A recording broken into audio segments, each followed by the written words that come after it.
6월 4일 금요일 말씀으로 여는 행복한 하루입니다.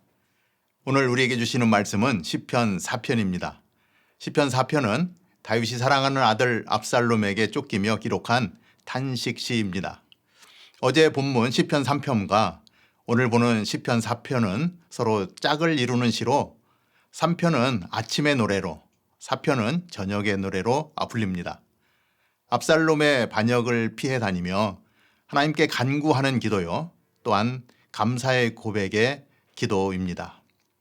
다윗은 고난 속에서도 절대적으로 하나님을 신뢰하고 있습니다. 그리고 하나님을 부르짖는 것으로 시작해서 평안과 기쁨을 찾으며 잠자리에 드는 것으로 시를 마무리합니다. 먼저 1절을 보겠습니다. 내 의의 하나님이여, 내가 부를 때에 응답하소서. 고난 중에 나를 너그럽게 하셨사오니 내게 은혜를 베푸사 나의 기도를 들으소서. 다윗은 하나님을 내 의의 하나님이라고 부릅니다.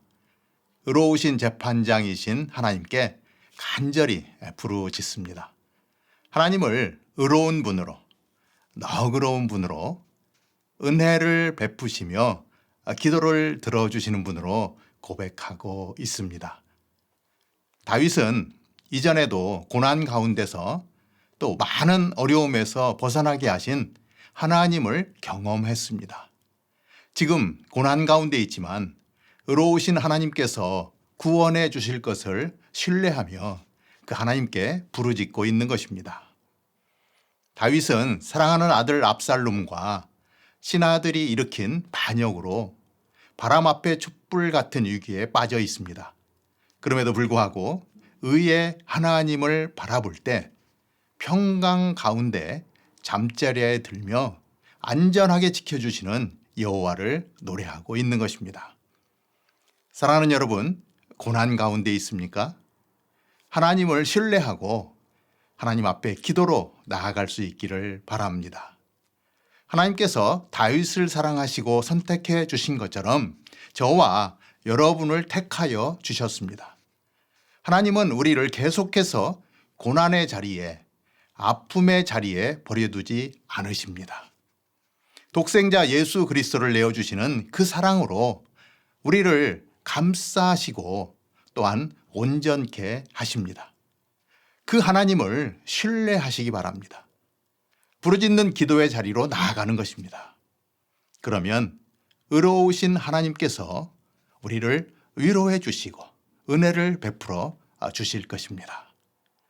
다윗은 하나님께 기도한 후에 자신을 비난하는 자들을 향해 담대하게 선포합니다. 2절에서 5절까지의 말씀을 보겠습니다. 인생들아, 어느 때까지 나의 영광을 바꾸어 욕되게 하며 헛된 일을 좋아하고 거짓을 구하려는가? 여호와께서 자기를 위하여 경건한 자를 택하신 줄 너희가 알지어다. 내가 그를 부를 때에 여호와께서 들으시리로다. 너희는 떨며 범죄하지 말지어다.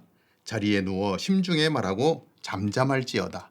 의의 제사를 드리고 여호와를 의지할지어다. 다윗은 하나님을 신뢰하기에 대적들을 두려워하지 않습니다. 그들을 향하여 어리석음에서 돌이키라고 경고합니다.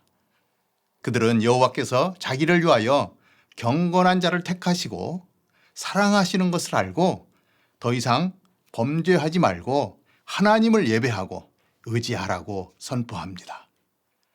2절을 보면 인간의 죄성을 보게 됩니다.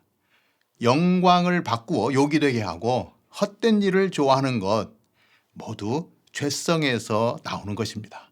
사도 바울은 로마서 1장 26절에서 순리대로 쓸 것을 바꾸어 영리로 쓰며라고 표현합니다.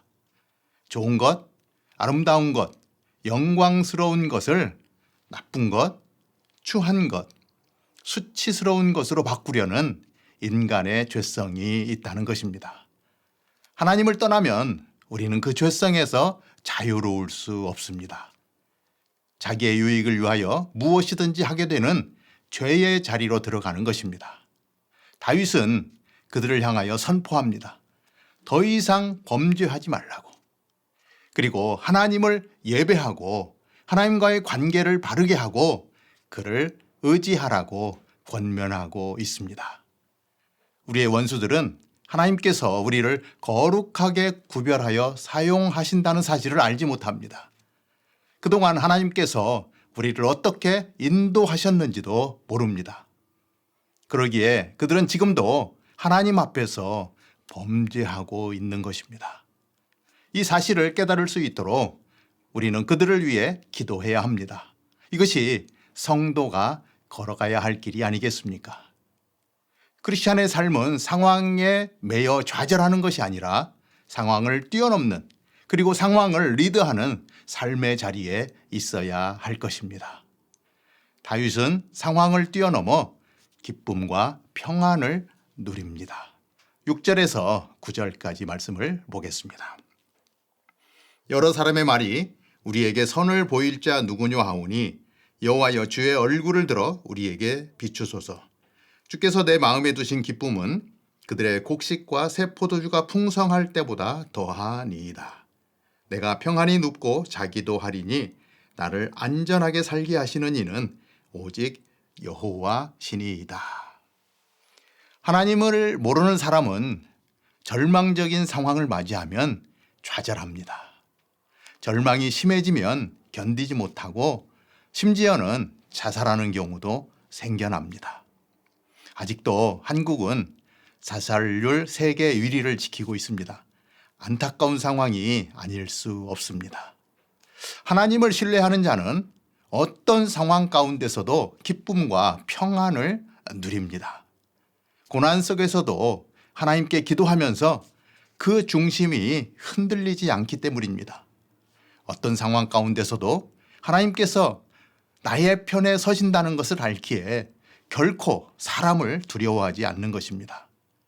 다윗은 하나님을 신뢰했기에 세상이 알지 못하는 기쁨과 평안을 누립니다. 그 기쁨과 평안은 하나님께로부터 오는 것입니다. 다윗은 그 기쁨을 수확의 기쁨보다 더 크다고 표현을 하고 있습니다. 사랑하는 아들과 믿었던 신하들의 배반이 얼마나 큰 아픔이었겠습니까? 인생의 가장 큰 아픔을 겪는 시간이지만 평안히 눕기도 하고 자기도 했습니다. 그렇게 할 수 있었던 이유는 다윗과 함께 하시는 하나님을 절대적으로 신뢰했기 때문입니다. 하나님께 대한 신뢰의 결과는 세상이 알 수 없는 기쁨과 평안을 누리는 것입니다. 인생을 살다 보면 우리에게 아픔을 주는 사람을 만나거나 또는 힘든 상황을 만나게 될 때가 있습니다. 상처가 되고 그 사람을 원망하다가 그 원망의 대상이 하나님께로 옮겨가게 됩니다. 하나님은 원망의 대상이 아니라 하나님은 신뢰의 대상이 되어야 합니다. 어떤 상황에 있게 된다 하더라도 그 신뢰가 흔들리지 말아야 할 것입니다.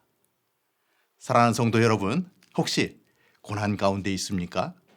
어려울수록 하나님께 기도하시기 바랍니다. 의로우신 하나님께서 기도 가운데 함께 하실 것입니다. 두 번째로 하나님께서 우리를 선택하시고 우리와 함께 하시며 우리의 기도에 응답하시는 분임을 확신하시기 바랍니다. 세 번째 마지막으로 힘들면 힘들수록 더욱 하나님을 신뢰하시기를 바랍니다. 상황을 뛰어넘는 평안과 기쁨은 오직 하나님께로부터 오기 때문입니다. 사랑하는 성도 여러분, 하나님을 사랑하십니까? 우리가 하나님을 사랑하는 것은 현재 벌어지고 있는 모든 일이나 사람이나 상황에 초점을 맞추지 않고 하나님께만 초점을 맞춘다는 것입니다. 나의 초점이 어디에 있는지, 어디에 맞춰져 있는지 다시 한번 돌아보고 우리의 초점을 평강의 하나님께로 향할 수 있기를 바랍니다. 기도하겠습니다. 하나님, 다윗은 인생의 가장 큰 고비를 만난 자리에서 하나님을 신뢰하고 하나님을 구하고 하나님께 초점을 맞추었습니다. 우리의 삶의 현장에서 우리는 시험과 고난을 만납니다. 그럴 때 좌절하는 것이 아니라 더욱더 하나님을 신뢰하는 우리 모두가 될 수 있도록 인도하여 주옵소서. 그래서 세상이 알 수 없는 평강과 안식을 누리는 우리 모두가 되도록 인도하여 주옵소서. 예수님의 이름으로 감사하며 기도하옵나이다. 아멘.